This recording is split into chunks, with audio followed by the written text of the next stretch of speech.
pleasure to evaluate Emily's speech. I was not here last week to hear the first run of the speech, so I don't have anything to compare it to. I did look at one of the notes that the previous evaluator made, which suggested that she not use the lectern.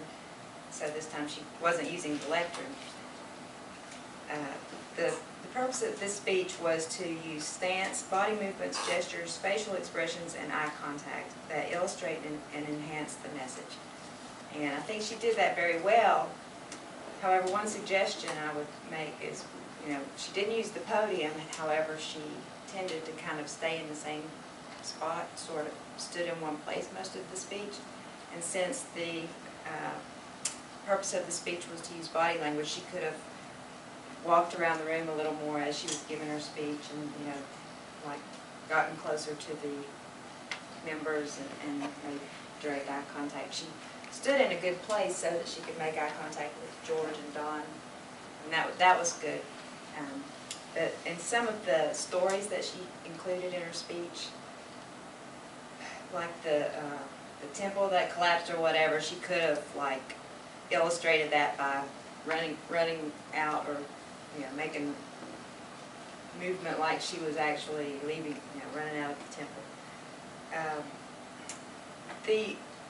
It was a great topic, but in the beginning, now I have kind of a short-term memory, so it kind of takes me a while to get things. But she said she used the word loci, and at first I was like, loci, like L-O-W-S-I-G-H, and then I realized what she was talking about. But it would have been helpful to spell the word and define it and talk about how it was directly related to what she was going to tell us about in the beginning.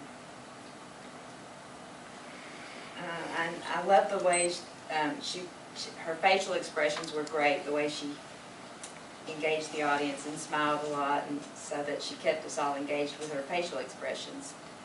And I like the use of humor, the imagery of her dog with the bib and the sherry. That was really helpful.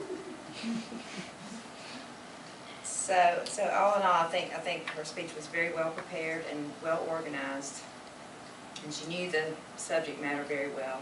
The conclusion, it was clear what the conclusion was, but it could have been a little stronger if she had sort of taken a little pause and then said her conclusion in a way that really emphasized, kind of summed it all up and made the point of the whole speech for us.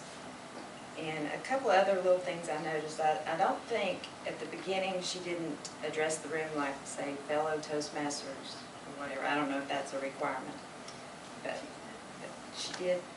She started and then she did it midway through. Oh, okay. I missed that. I was writing or something and didn't pay attention. Okay. So it sounds like the second speech went much better than the first speech. It was great. So. Okay.